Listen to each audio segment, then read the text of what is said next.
Hi, ഇന്ന് ഞാനൊരു ടിപ്സായിട്ടാണ് വന്നിരിക്കുന്നത്. അപ്പോൾ എന്താണെന്ന് നോക്കാം. അതൊന്നുമല്ല, നമ്മൾ സാധാരണ കടയിൽ നിന്നാണ് പുതിന വാങ്ങിക്കാറ്. അപ്പോൾ നമ്മൾ കടയിൽ നിന്ന് വാങ്ങിച്ചിട്ടുള്ള പുതിന നമുക്ക് വീണ്ടും നടാൻ പറ്റുമോയെന്ന് ചില ആൾക്കാർക്ക് നല്ലൊരു ഡൗട്ട് ഉണ്ടാവും. പക്ഷേ നമ്മൾക്കത് നടാം. കാരണം നമ്മൾ അതിൽ നിന്ന് നല്ല തടിച്ച സ്റ്റെമ്മുള്ള പുതിന എടുക്കുക. ഫ്രിഡ്ജിൽ വെക്കുന്നതിന് മുമ്പ് നമ്മൾ നല്ല തടിച്ച സ്റ്റെമ്മുള്ള പുതിന എടുക്കുക.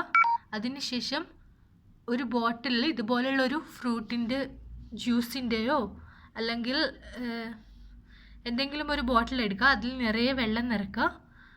അതിനുശേഷം ഇതുപോലുള്ള അതിൻ്റെ ലിഡിന് ഒരു ഹോൾ ഉണ്ടാക്കുക. അതിലോട്ട് സ്റ്റെമ്മ് വെക്കുക. അപ്പോൾ ഒരു 2 വീക്ക് കഴിയുമ്പോഴേക്കും നിങ്ങളുടെ പുതിനേൻ്റെ ഇല വന്ന് തുടങ്ങും. അതിന് നല്ലൊരു ഗ്രോത്ത് ഉണ്ടാവും.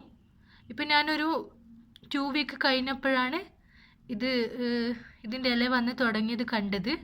അപ്പോൾ ഇതിൻ്റെ റൂട്ട്സൊക്കെ വന്നിട്ടുണ്ട്. ഈ വീഡിയോയിൽ കാണാൻ പറ്റുമോയെന്നറിയില്ല, പക്ഷേ വലിയ റൂട്ട്സാണ് ഇതിന് വന്നിട്ടുള്ളത്. നല്ലൊരു വൈറ്റ് കളറാണ്. ഇതിപ്പോൾ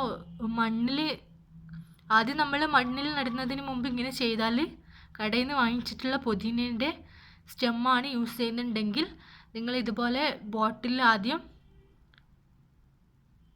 ഇട്ട് വെക്കുക. അതിനുശേഷം അതിൻ്റെ റൂട്ട്സൊക്കെ വന്ന് കഴിഞ്ഞാൽ നിങ്ങൾ മണ്ണിലോട്ട് ഇത് നടുക. അപ്പോൾ നമ്മുടെ പുതിന നന്നായി വളരും.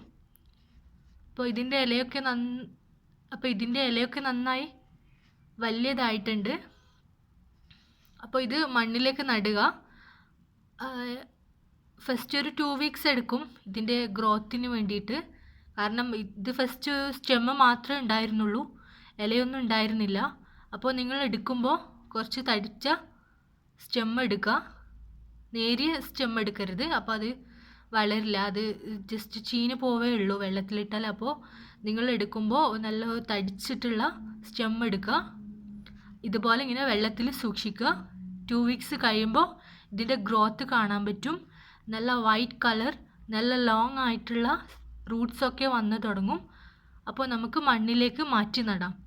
Thank you for watching. By.